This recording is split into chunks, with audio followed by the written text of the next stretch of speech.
성경 말씀 봉독합니다. 히브리서 9장 16절부터 22절까지. 히브리서 9장 16절부터 22절까지. 히브리서 9장 16절부터 22절까지 우리 함께 봉독합니다. 오늘 말씀의 제목은 십자가 정신을 가지라.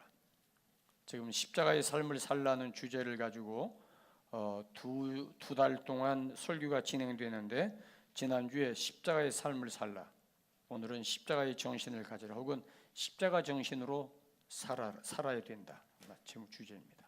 히브리서 9장 16절부터 22절까지 우리 함께 봉독하겠습니다. 시작. 유언은 유언한 자가 죽어야 되나니 유언은 그 사람이 죽은 후에야 유효한즉 유언한 자가 살아있는 동안에는 효력이 없느니라. 모세가 율법대로 모든 계명을 온 백성에게 말한 후에 송아지와 염소의 피 및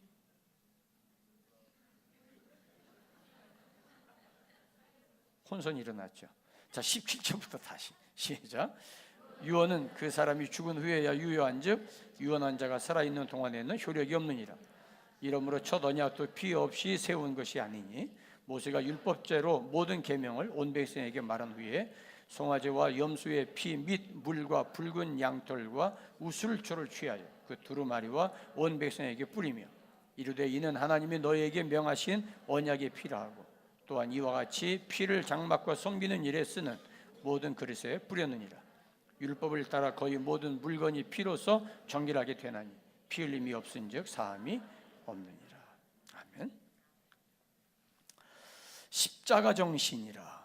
십자가 정신 그러면 여러분들이 언뜻 어떤 생각이 드세요? 십자가 정신. 너무 복잡하게 생각하지 마시고, 십자가 정신 그러면은 십자가가 지니고 있는 의미를 내면화해서 내 안에 내 모든 생각의 틀이나 행동하는 어떤 양식 혹은 내 삶의 시스템이 십자가로부터 나오는 그런 삶으로 강화시키기 위해서 십자가 정신을 이야기하는 거예요. 우리가 이 십자가 정신을 가져야 되는 이유는 크리스천으로서 십자가를 떠나서는 우리가 생각할 수 있는 게 아무것도 없어요. 십자가 없으면 결국 그것은 우리의 삶에 있어서 그것은 묻어지는 거죠. 십자가 없는 삶은 곧 죽음을 의미하고, 십자가 없는 삶은 절망을 의미합니다. 현대 사조의 많은 사상들을 이야기할 수 있는데 그 가운데서 빼어놓을 수 없는 것은 보편적 실용주의입니다. 실용주의라고 하는 것은 나에게 유익을 주는 것, 내가 편리하다면, 내가 원하는 것을 얻을 수 있다면 그건 다른 것 다 포기하고 그 길을 선택하겠다 하는 것이 실용주의예요. 사상적으로는 19세기부터 20세기에 실용주의 어떤 그 사상이 완성되었다고 이야기를 해요. 근데 나를 편하게 해주거나 경제적인 만족을 주는 것, 자신이 추구하는 이익을 보장해 주거나 내가 원하는 필요를 채워줄 수 있다면 나는 그 길을 선택하고 그 길로 가겠다. 내 사상이나 철학이나 종교나 사상을 다 초월하겠다 하는 것이 실용주의예요. 요즘 우리나라의 대한항공이나 아시아나 항공의 조종사들이, 베테랑급의 조종사들이 대거 중국 항공사로 이적을 하는 것 때문에 지금 한간의 뉴스가 되고 있죠. 지금 현재 금년 들어서 147명의 조종사가 이적을 했습니다. 15년 이상 된 베테랑급의 조종사가 세금이니 뭐니 다 떼고 실수령하는 연봉이 얼마인지 아세요? 제가 신문에서 확인해 보니까 1억 5천입니다. 연봉 1억 5천이면 한 달에 순수하게 수입되는 게 1,000만 원이 넘는 거죠. 그죠? 여러분들 그 말만 들어도 얼굴이 벌써 환하게 밝아지세요. 나도 좀 한번 받아봤으면. 그런데 도대체 얼마를 주길래 그거를 버리고 중국 항공사로 간다는 거야? 그런데 중국에서 제시하는 거는 최저 2억에서 4억이에요. 중국에서 주겠다는 항공사. 거기다가 거기는 세금 떼는 거 없어요. 그냥 실수령액입니다.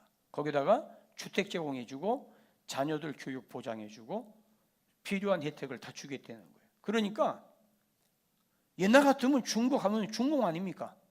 그죠? 공산당의 핵심 아니에요. 근데 거기를 뭐 중국을 여행하는 것도 지금 천지개벽을 한 건데, 대한민국의 조종사가 아무리 원 좋기로서니 거기를 간단 말이야? 그게 바로 실용주의예요. 국가적 개념, 사상 떠나서 내가 원하면 내가 가겠다는 거예요. 근데 이것이 굉장히 오늘 현대인들에게 뿌리 깊게 배겨져 있어요. 실용주의가 흥황하게 되어지면 곁들여지는 것이 절대 가치가 포기되어져요. 나를 통제했던, 나를 이렇게 내 삶의 한계를 정했던 어떤 절대 가치가 힘이 없어요. 그냥 내가 원하는데 뭐, 나를 편하게 해준다는데, 내 만족을 채워준다는데 그까지 이게 무슨 상관이 있어?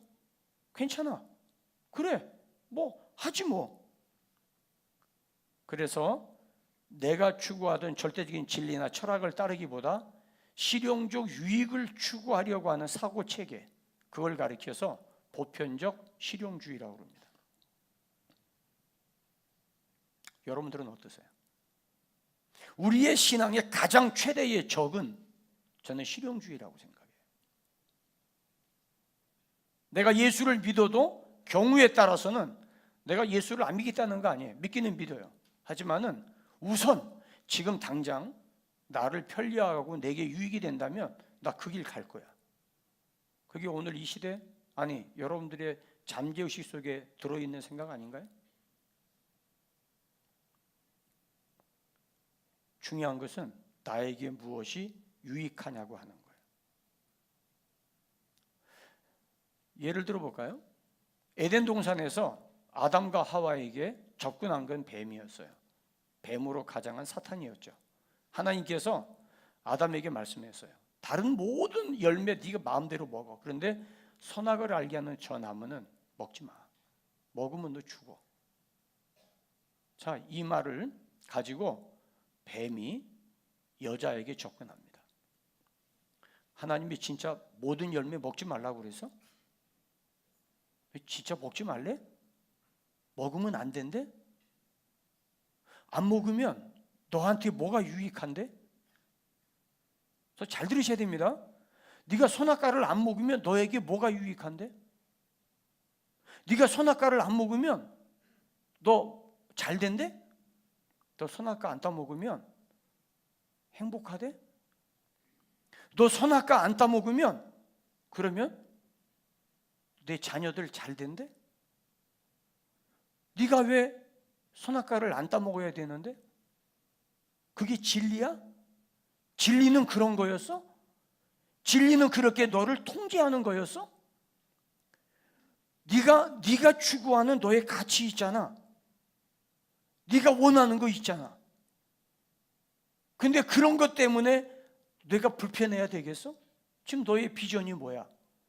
너가 지금 필요로 하는 게 뭐야? 근데 그런 거에 얽매여서 네가 할 수 있는 무한한 가능성을 잠재워야 되는 거야? 교회 다니면 밥 주니? 네가 성경대로 살면 누가 알아줘?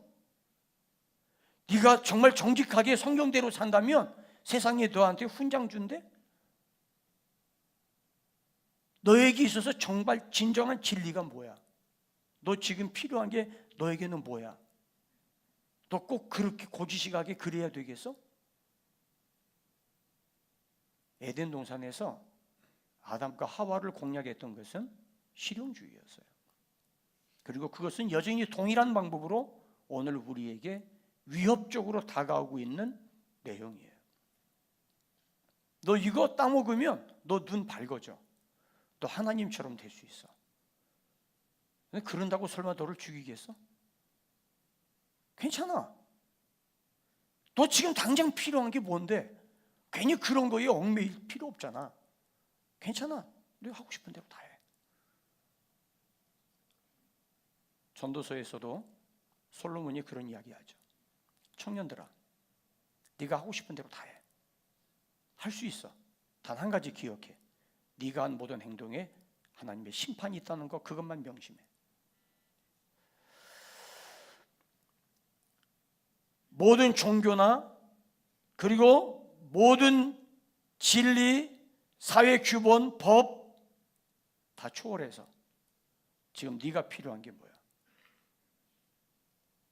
사랑하는 여러분, 그러려고 하면 내가 따라야 될 절대 진리와 절대 가치를 포기해야 돼요. 편한 걸 선택하면 돼요. 한 가지 명심하세요. 내가 편한 걸 추구하기 시작하면 파행성 신앙이 내 안에 나를 굳게 한다는 사실이에요. 파행성 관절염이라는 게 있죠. 왜 오죠? 운동해야 되는데 싫어서 안 했어요. 그래서 내가 편하게 지냈어요. 운동하지 않고 쉬운 길 지냈어요. 그랬더니 퇴행성 관절염이 나를 묶었어요.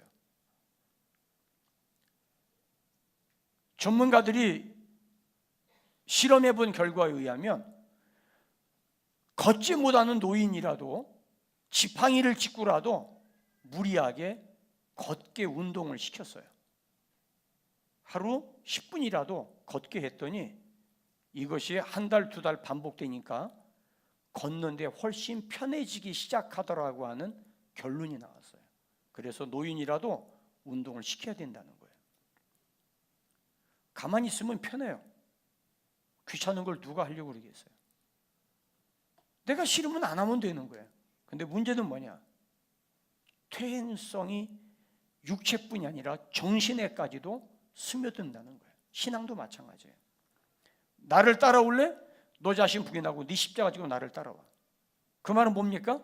편하고 싶어하는 퇴행성 신앙을 깨뜨리야 하는 얘기예요. 실용주의 신앙은 지금 당장 유익을 가져다 주는 것 같지만 그것은 나를 좀먹게 하는 잔인한 심판을 가져오게 만들어요. 십자가는 그런 거였어요. 하나님의 십자가는 실용주의를 정면으로 깨뜨리는, 실용주의를 향해서 도전하는, 그리고 나의 편리와 편안함을 뭉개뜨리고 하나님 앞에 나 자신을 경건의 훈련으로 내모는 하나님의 방법이었어요. 십자가는 다른 말로 말하면 마땅히 감당해야 할 책임이에요. 절대 진리를 포기한 현대 크리스천들에게는 십자가는 미련하고 어리석은 거예요. 나의 필요를 채우기 위해서 예수님이 이 세상에 오셨다고 믿고 싶은 욕망이 있어요. 그래서 예수 믿으면 세상적 필요, 물질적 필요를 채워주는, 그래서 내가 예수를 믿겠다고 선택한다고 생각을 해요.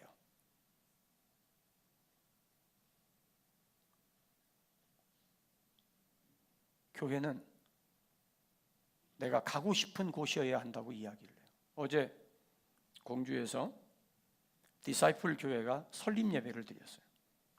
그 설립 예배에 권면을 부탁받아서 갔습니다. 그 설립 예배에서 이 최종천 목사님, 분당 중앙교회 목사님이 그날 설교하시면서 그런 이야기를 하더라고요. 사람이 가야 할 이유가 있는 교회, 가야 할 이유가 있는 교회, 그런 교회가 디사이플 교회가 되기를 바란다, 그런 말씀을 하셨어요. 그렇죠? 가야 될 이유가 있는 교회야죠. 단 가야 될 이유가 세상적 필요나 육체적 필요를 위해서라고 하면 그 교회는 이 세상에 존재할 이유가 없어요. 중요한 것은 본질적 필요, 눈에 보이지 않지만 내 영적인 필요가 무엇인지 그것을 주는 교회여야 합니다. 제가 어제 권면하면서 제가 여러분들에게 설교했던 그 이야기였어요. 이 교회가 맛있는 교회가 되지 마라. 맛없는 교회가 돼야 된다. 이 교회는 색깔이 없는 교회가 돼야 된다. 물처럼. 만약에 물에 맛이 있다면 생수가 아니에요. 그 물에 색깔이 있다면 100% 순수한 물은 아닌 거예요. 물이 오염돼서 물을 먹으면 병을 얻는 시대라고 하면 사람들은 건강을 위해서 순수한 물을 찾을 거예요. 그것처럼 교회는 맛없는 교회, 색깔이 없는 교회, 다만 순수한 십자가의 진리만 있는 그런 교회가 될 수 있다고 하면 저는 그 길을 선택할 거예요. 십자가는 무슨 의미를 지니고 있습니까? 십자가, 그럴 때 이 십자가가 가지는 의미는 하나님의 죄를 향한 준엄한 심판이에요. 내가 이 죄를 내가 짊어지고 있어요. 내가 아무리 유능하고, 내가 아무리 배운 게 많고, 내가 아무리 재능이 많고, 내가 아무리 얼굴이 잘생기고, 내가 아무리 누가 보더라도 부러워하는 사람이랄지라도 내가 죄를 짊어지고 있는 이상 우리는 자유로울 수 없어요. 이 죄에 눌려서 내가 가지고 있는 재능을 100% 발휘할 수가 없어요. 이 죄에 눌려서 내가 펼칠 수 있는 꿈은 제한적일 수밖에 없어요. 근데 하나님께서 나를 너무 사랑하셔서 쓰레기더미 속에 있는 나를 일으켜 보시려고 내가 가지고 있는 죄의 짐을 죄 없는 예수님에게 죄를 전가시켜 주셨어요. 그리고 나에게 이 죄를 속죄해 주셨어요. 예수님이 당신은 죄가 없는데 나의 죄를 여기다 놓고 보니까 이 죄에 대한 대가를 치러야 되는 거예요. 그래서 예수님은 죄가 없지만 내 죄를 대신해서 십자가에서 죽으셨어요. 그 말은 무슨 말입니까? 죄의 결과는 잔인한 거예요. 죄의 결과는 피할 수 없는 하나님의 진노예요. 형벌이에요. 이거를 누가 피하겠어요? 사람들이 생각합니다. 나는 그런 죄 진 적 없어. 나는 그렇게 죽을 죄를 안 지었어. 그렇습니까? 저희 지난주에 우리 제자훈련 하는데 거기 아주 아티클이 참 재미있는 글이 있어요. 어떤 목사님이 이 십자가에 대한 설교를 하고 나니까 교인인지 뭐 다가오더니 나는 오늘 목사님 설교에 동의하지 않습니다. 나는 그런 죄 진 적 없어요. 그랬더니 목사님이 질문을 합니다. 형제요, 형제가 출장 갔을 때 당신 아내에 대해서 떳떳합니까?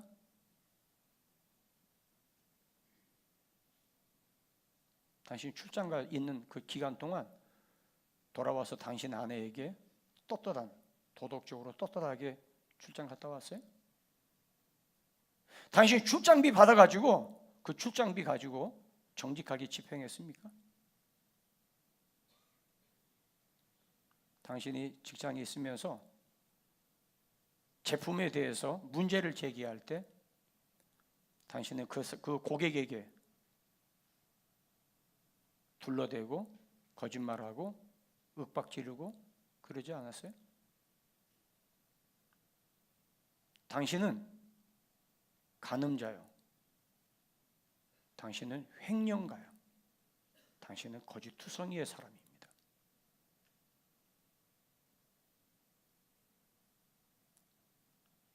사람은 누구든지 자기가 정당하다고 생각하는 본능이 있어요.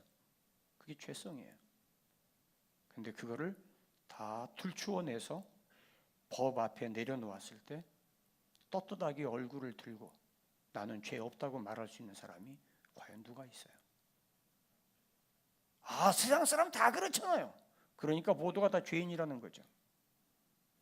죄 없는 사람 하나도 없다고 그러지 않았습니까? 그 죄를 갖고 있는 이상 내가 아무리 실력이 있고 기술이 있고 재능이 있다 하더라도 그 죄에 눌려서 발휘할 수 없어요. 십자가는 죄에 대한 잔인하고 혹독한 가혹한 형벌을 의미합니다. 그래서 우리는 그 십자가 앞에 섰을 때 오금이 저리게 되어 있어요. 하나님의 심판의 도구예요.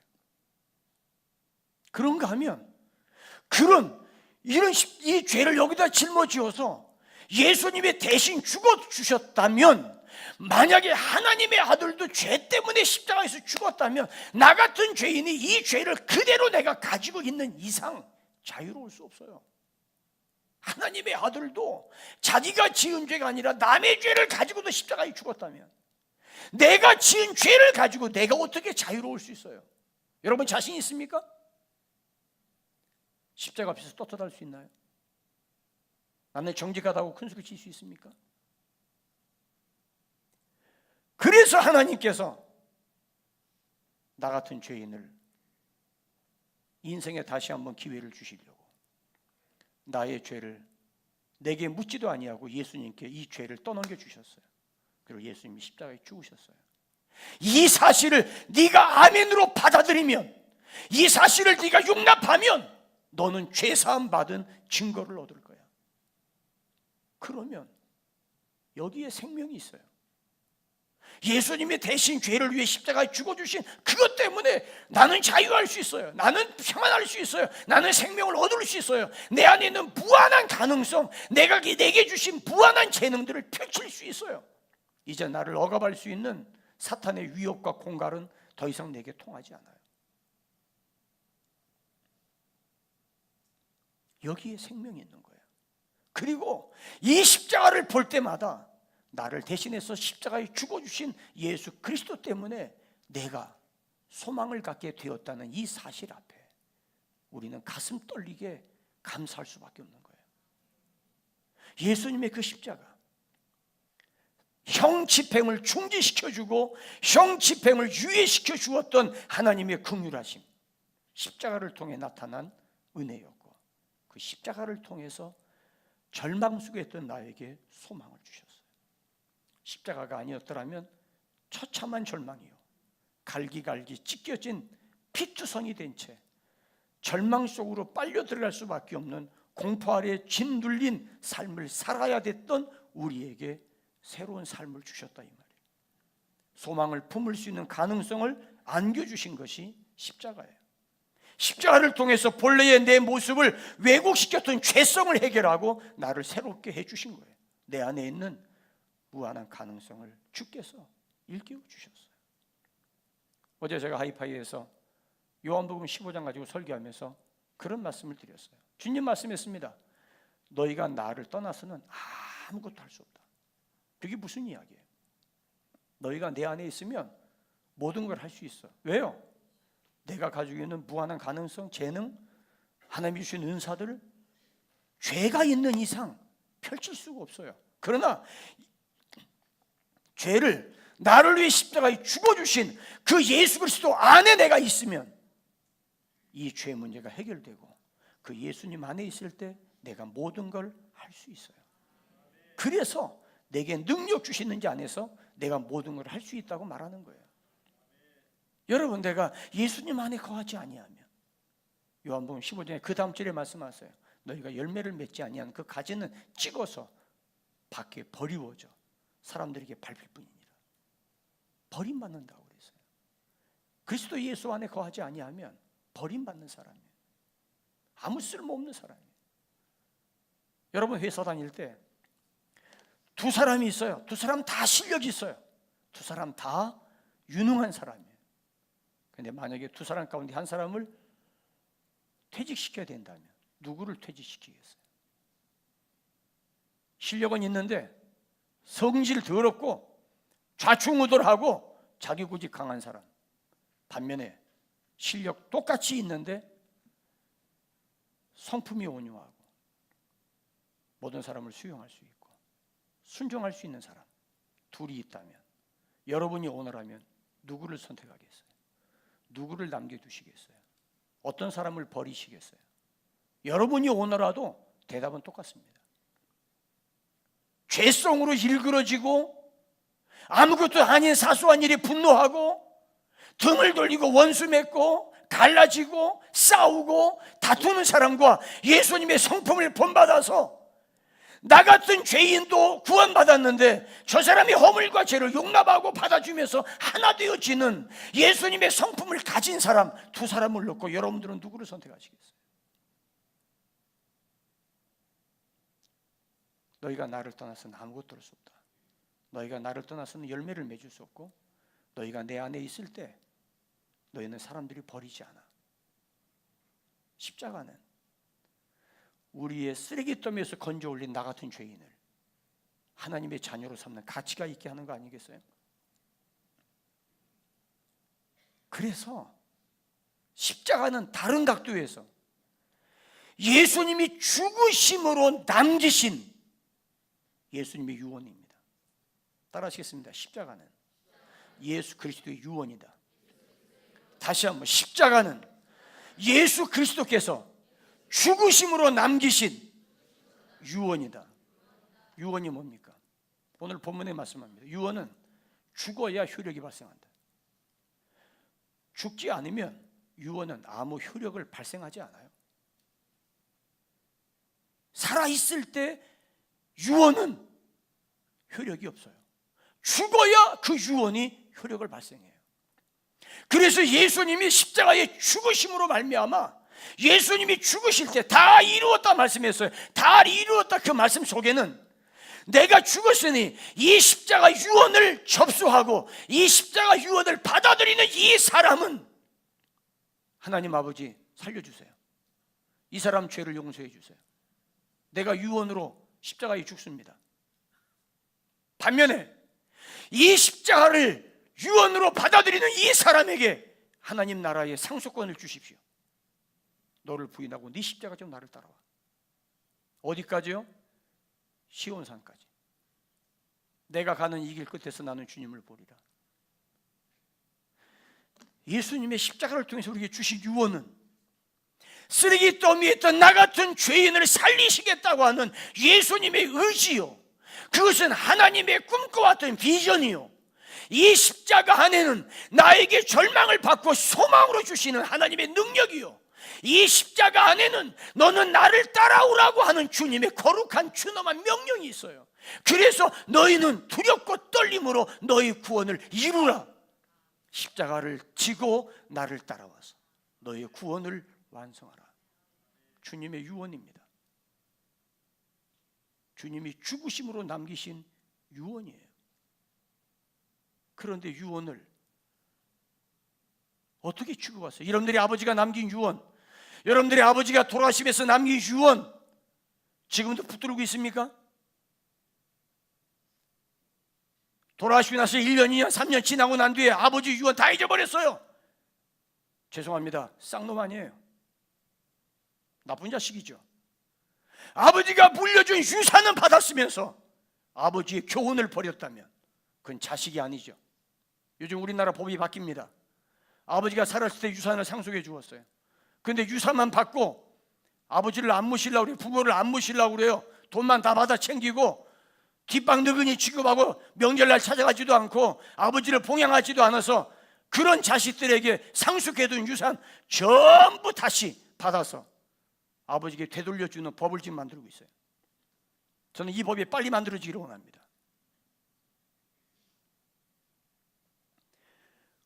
물려받을 유산에 대한 특권은 바꾸자 싶어하고 이 특권을 바꾸고 난 뒤에 내가 마땅히 감당해야 될 책임은 안 하려고 하는, 어쩌다 이 세상에 이런 세상이 되어서 이거를 법으로 통제해야 되는 참 이상한 세상이 되었어요. 아버지가 돌아가시고 무덤 옆에서 3년상을 치르던 민족입니다. 그런데 부모에 대한 책임 하지 않아요. 요양원에서 부모님 모셔다 놓고 돌아가시고 난 뒤에 자식에게 전화를 했더니 어머니 돌아가셨습니다. 알아서 하세요. 연락하지 마세요. 그러고 딱 끊어버린대요. 장례 치르든지 말든지. 이런 세상이 되었어요. 어떻게 생각하세요? 그 사람들을 욕할 것이 아니라 그 모습이 바로 우리의 모습이에요. 예수님은 나를 위해 십자가에 죽어주셨는데 구원은 받겠습니다. 그러나 십자가에 대한 책임은 다하지 않겠습니다. 실용주의의 노선을 따르겠습니다 라고 말한다면 그 구원마저도 박탈해야 되는 거 아니겠어요?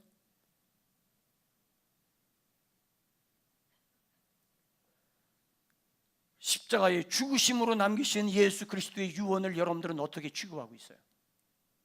여러분들 그 유언을 어떻게 받아들이고 있습니까? 십자가는 상속받은 유산입니다. 십자가는 내가 상속받은 유산이에요. 이제 너는 나를 따르는 삶을 살 때 영원한 생명이 너에게 풍성해질 거야. 너희는 십자가 지고 나를 따라와. 그런데 십자가 지려고 하지 않아요.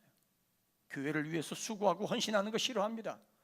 교회를 위해서 내가 책임을 다하는 거 싫어하고 그냥 교회 편안하게 다니고 아무도 나를 간섭하지 마, 내가 원할 때 갈게, 이것이 바로 현대판 실용주의 아니겠어요? 여러분들 그 길을 선택하고 있다면 그건 여러분들 퇴행성 신앙이에요. 여러분들 스스로를 망가뜨리는 학습입니다. 그것은 크리스천으로서의 올바른 태도가 아니라는 점을 분명히 기억하기 바랍니다. 십자가는 상속받은 거룩한 유산이에요. 죽음으로써 효력을 드러내는 유언은 물려받은 유산에 대한 권리와 함께 반드시 내가 감당해야 될 책임을, 의무를 동시에 물려받았다는 사실을 기억하기 바랍니다. 사랑하는 세종왕의 성도 여러분, 남들은 안 그러는데요, 다른 사람 생각하지 마세요. 여러분 대전 세중앙교회 성도입니다. 저는 담대하게 말합니다. 대전 세중앙교회 성도로서의 거룩한 자존심과 명예를 지키기를 바랍니다. 구약시대는 양이나 송아지의 죽음을 통해서 유언을 보장했어요. 이 죽음을 증명하는 것이 피입니다. 그래서 피로 세운 언약이라는 말은 유언을 통해서 확고하게 했던 하나님의 약속을 말합니다. 죽음으로써 속죄의 유언을 남기고 새로운 삶을 유언으로 보장받게 되었습니다. 죽지 않으면 유언은 효력을 발휘하지 못한다고 말씀했어요. 그만큼 죽음은 강력한 힘이 있어요. 예수님의 십자가의 죽으심으로 말미암아 저와 여러분을 죄에서 구원했어요. 죽음의 길에서 벗어나게 했어요. 그리고 새로운 삶을 살도록 우리에게 새 은혜를 주셨어요. 나 같은 죄의 처참한 쓰레기더미 속에서 건져달라는 유언과 함께 너는 이제 새 사람 되었으니까 새 생명의 길을 걸으라고 하는 예수님의 준엄한 유언을 우리에게 남겨주셨어요. 성령께서 그것을 우리 안에 끊임없이 말씀하고 있어요. 어떠한 사람이 되어야 마땅하뇨? 거룩한 행실과 경건함으로 그늘이 임하기를 바라보고, 내 백성아 너희는 거기서 나와 그들의 죄를 참여하지 말고 그들의 받을 재앙을 받지 마라. 무슨 말입니까? 죄에는 반드시 재앙이 따른다는 말씀 아니에요. 내 백성아, 구원받지 않은 사람이 아니에요. 요한계시에서 말씀하신 내 백성, 구원받은 내 백성, 십자가의 은혜를 받은 내 백성아, 거기에 머물러 있지 말고 빨리 나와. 내 육체적 실용주의를 선택하지 말고 십자가의 진리의 길을 걸어야 돼. 네가 그 죄에 참여하면 안 됐다마는 너는 재앙의 대상이 될 수밖에 없어. 구원받았단 말이 입술로 고백하는 게 아니라 구원은 삶의 증거가 나타나야 되는 것이에요.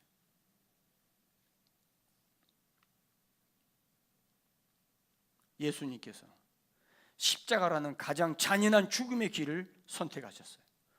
그리고 저와 여러분에게 교회를 향해서 유언을 남기셨어요. 내가 그 은혜를 받았다면 하나님의 주님의 몸된 교회를 위한 나의 책임은 엄연하게 상존하고 있습니다. 필요에 따라서 내려놓을 수 있는 길이 아니다, 이 말입니다. 세상은 끊임없이 나에게 실용주의로 위협합니다. 달콤한 실용주의로 유혹합니다. 그래서 필요에 따라서는 진리의 길을 벗어나서 내가 원하는 삶을 살아갈 수 있는 용기를 북돋워 주고 있습니다. 그러나 십자가에서 죽으신 예수 그리스도의 유언을 접수했다고 하면 때로는 실용주의를 벗어나서 좁고 험한 길을 걸어가야 될 각오가 있어야 할 것입니다. 죽으심으로 남기신 거룩한 유언의 혜택을 누리는 사람들이 여기에 있습니다. 그리고 이 유언은 아직도 유효합니다. 우리는 십자가를 가슴에 품고 살아야 합니다. 십자가가 있는 곳에 유언이 살아있기 때문입니다. 누구든지 이 십자가를 붙들고 있는 한 심판과 저주의 죽음이 우리를 넘볼 수 없습니다. 십자가는 그리스도의 유언 아래에 있음을 상징합니다. 이 십자가를 무력화시킬 이 세상의 어둠에 그 어떤 것도 존재하지 않습니다. 십자가만이 우리를 살리는 보증이 됩니다. 그래서 우리가 다음 한 주간 동안 금식하며 사랑 체험을 위해서 금식하자고 하는 이유는 이 생명과 구원과 소망의 십자가를 나 혼자만 끌어안을 수가 없어서 나도 이 십자가를 누군가에게 유산으로 물려주고 싶은 욕심을 가지라는 거예요. 여러분들 자녀들에게, 가족에게, 사랑하는 이웃에게 십자가 유산을 물려줄 수 있어야 합니다. 자신 있게 나는 이 십자가를 통해서 하나님의 유언을 받았고 거룩한 유산을 나는 받았어. 너도 이거 받아야 돼. 아니면 너 죽어. 영원한 심판이야. 이 말할 수 있는 용기가 있기를 주님 이름으로 축원합니다. 아니, 해야 됩니다. 해야 됩니다. 누군가에게 십자가 유산을 물려줄 수 있어야 합니다. 두 번째로, 십자가를 죽음으로 상속하십시오. 십자가를 죽음으로 상속하십시오. 예수님이 남겨주신 십자가 유언과 십자가를 통한 영원한 하나님 나라의 그 유산을 죽음으로 상속해야만 합니다. 십자가 안에 하나님의 생명 어린 비전이 새겨져 있어요. 십자가를 통해서 구속의 은혜가 강물처럼 흐르기를 원하세요. 그래서 십자가에서 죽으심과 부활의 증인이 되는 것을 하나님은 기뻐하십니다.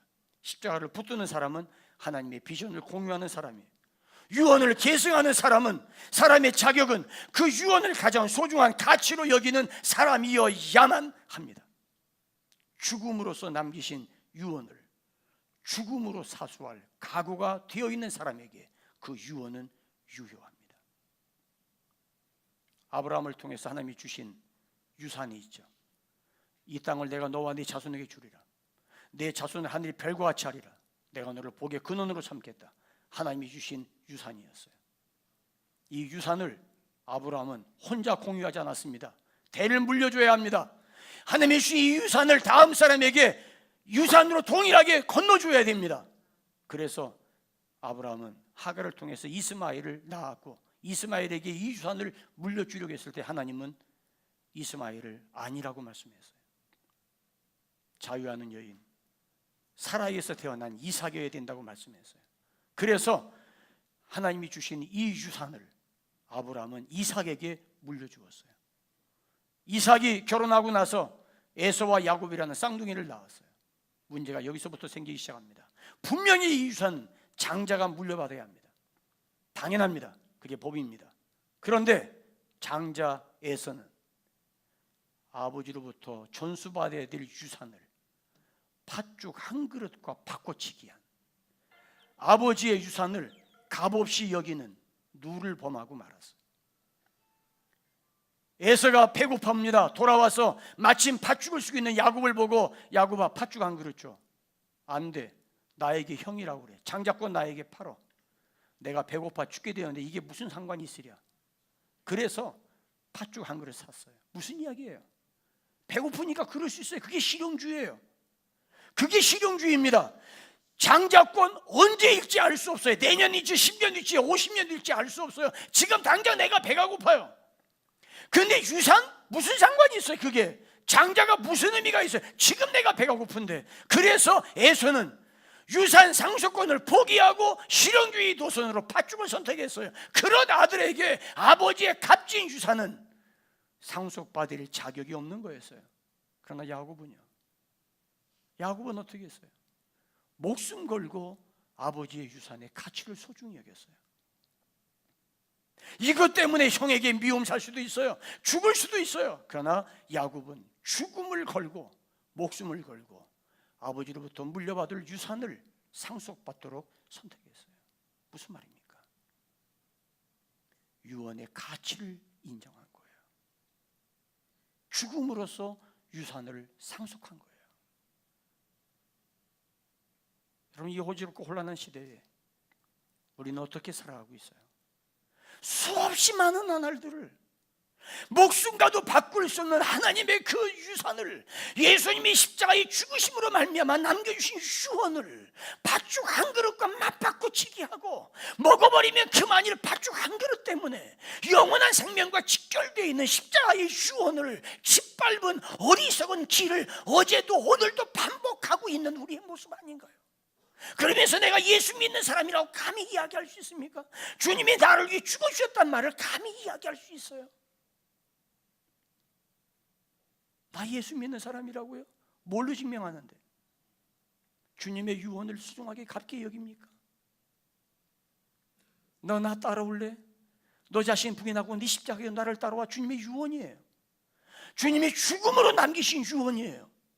그런데 이 유언 앞에 우리는 사사건건 팥죽 한 그릇과 맞바꾸치기 했어요. 왜? 당장 먹고 살아야 되니까. 당장 내 눈앞에 코앞에 있는 이익이 있으니까. 내가 믿으면 구원받지.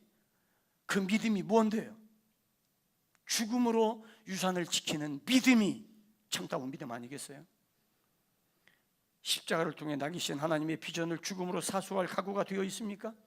우리 주님의 십자가를 통해서 흘리신 그 피로 말미암아 나를 정결하게 하고 감히 하나님을 섬기는 일을 위하여 우리를 정결케 하시다는 사실을 명심해야 합니다. 이제는 내가 사는 것이 아니라 내 안에 그리스도께서 사신 것이라는 바울 사도께서 말씀하신 그 고백이 저와 여러분이 고백해야 될 바로 그 고백이 되어야 되지 않겠어요? 십자가의 삶은 내게 유언으로 남기심으로 하나님의 나를 상속받게 하신 그 은혜에 이끌려 살아가는 것을 말합니다. 거룩한 유언의 상속은 삶의 전 영역에서 나타나야 될 것을 보여주고 있어요. 십자가의 피로 말미암아 그 피로 장막과 섬기는 일에 쓰는 모든 그릇에 뿌렸느니라 21절에 말씀합니다. 이 말은 무슨 말입니까? 사소한 것 하나하나까지 십자가 정신으로 해라. 사소한 것 하나하나까지 십자가 정신을 잊지 마라. 소홀히 여기지 마라. 여러분 그런 말이 있잖아요. 사자는 토끼 한 마리를 잡는데도 혼신의 힘을 다한다고요. 연습과 훈련을 게을리하면 아무리 고난도 기술을 가졌더라도 퇴행적이게 되어져 있어요. 쉬고 싶은 마음은 누구나 똑같습니다. 멈추고 싶고 쉬고 싶고 편하고 싶고, 하지만 그것이 내 영적인 내 건강에 퇴행성을 가지고 온다면 우리는 그것과 싸워야 합니다. 너 자신을 부인하고 실용주의를 선택하고 싶은 너의 생각을 포기하고 십자가 지고 나를 따르라. 섬김은 기능이 아닙니다. 섬김은 성품입니다. 성품이 묻어나는 섬김이 올바른 가치를 나타냅니다. 의무감이 아닙니다. 사명감입니다. 섬김에서 배어나오도록, 사명감으로부터 나오도록 섬김을 고차원으로 끌어올리셔야 됩니다. 시간 나면 하고 내키면 하는 것이 아니라 섬김은 십자가를 져야만이 감당할 수 있는 고통스러운 거예요. 이것이 십자가의 유언을 받은 사람의 마땅히 살아야 될 삶입니다. 유언을 소중하게 받아들이는 사람에게 은총을 베푸십니다. 유언을 절대적인 가치로 선포하고 내면에 새겨야만 합니다. 그래서 십자가 정신으로 하루하루를 살아가는 여러분들 되기를 주의 이름으로 축원합니다. 마지막 세 번째, 십자가 정신이 해답입니다. 십자가 정신이 해답입니다. 바울 사도께서 자신을 복음의 일꾼이요 교회의 일꾼이라고 소개한 이유가 무엇이라고 생각하십니까? 하나님의 아들 예수 그리스도께서 십자가의 죽으심으로 말미암아 그의 유언을 우리에게 남기셨어요. 나를 따르라. 나를 따르라. 내가 죽음으로 너를 죄에서 건졌으니 너는 하나님의 자녀가 되었으니 더 이상 죄에 빠져 있지 말고 내 백성아 거기서 나와 그 죄에 참여하지 말고 그들의 받을 재앙을 받지 말고 너는 나를 따르라. 두루마기를 빠는 자가 복이 있느니라. 주님 말씀하세요. 더럽고 추악한 죄악의 쓰레기더미에서 구원받은 유언과 새롭고 산 길을 따라서 거룩한 삶을 살기를 촉구하시는 주님의 말씀을 가슴속에 새기기를 바랍니다. 거룩한 행실과 경건함으로 하나님이 우리를 부르심은 부정하게 하심이 아니요 거룩하게 하심이니 거룩함을 따르라. 이것이 없이는 아무도 주를 보지 못하리라. 이제는 실용주의 곧 더러운 탐욕과 자기 유익만을 추구하는 실용주의 노선을 버리고 나를 구원하신 그리스도의 뒤를 따르는 새 생명의 삶을 살도록 우리를 부르셨어요. 십자가 정신으로 철저하게 스스로를 무장해야 될 이유가 여기에 있습니다. 십자가를 통해서 구원받았다면 십자가에 대한 책임을 기쁨으로 감당하는 저와 여러분이 되기를 주님의 이름으로 축원합니다. 십자가 정신은 의무감을 떠난 사명감입니다. 내가 처음 십자가 앞에 섰을 때 그 감격과 그 은혜를 기억하고 그 첫사랑을 다시 회복할 수 있기를 바랍니다. 십자가의 유언을 통해 주신 특권과 권리를 추구하고 책임을 피하려고 한다면 십자가 정신은 우리와 상관이 없습니다. 주님의 몸된 교회를 위해서, 복음을 전하기 위해서, 십자가의 거룩한 유언을 다른 사람과 함께 공유하기 위해서 전도하는 일에 여러분들의 십자가를 져야 합니다. 각오하셔야 합니다. 실용주의가 판을 치는 세상에서 십자가 정신만이 세상을 이길 수 있는 유일한 무기가 됩니다. 이 순간의 유익을 위해서 십자가를 내던지는 사람에게 하나님의 나라의 유업은 의미가 없습니다. 순교할 각오를 가지고 교회를 위해서 십자가를 기꺼이 감당하기를 주의 이름으로 축원합니다. 내일부터 각 교구별 새벽 헌신 예배가 있습니다. 십자가 지십시오. 핑계대지 마십시오. 십자가 지셔야 합니다. 누구를 위해서입니까? 교회를 위해서입니다. 전도하기 위해서 십자가 지시고 우리 교회가 2018년 헌당을 계획하고 있습니다. 헌당을 위해서 기꺼이 십자가를 기쁨으로 감당하기를 주님의 이름으로 축원합니다. 이미 하나님께서 여러분들 마음속에 말씀하고 계시는 분들이 있을 거예요. 저는 그 일을 위해서 제가 기도해 왔어요. 하나님, 제가 말하지 않겠습니다. 성령께서 직접 말씀해 주옵소서. 개개인 10년마다 성령께서 말씀해 주시고 성령께서 그들의 마음을 이끌어 주시옵소서. 주께서 나를 인도하신 것처럼 성도들 한 사람 한 사람을 십자가의 길로 인도하여 주옵소서. 저는 이 모습을 바라보며 기대하고 있습니다. 사랑하는 교우 여러분, 십자가의 삶을 십자가의 정신으로 사십시오. 실용주의는 안 됩니다. 실용주의는 지금은 편할 수 있어요. 지금은 나를 만족해 할 수 있어요. 그러나 실용주의의 마지막 끝은 멸망입니다. 십자가의 길은 실용주의를 뚫고 나아가는 하나님의 능력입니다.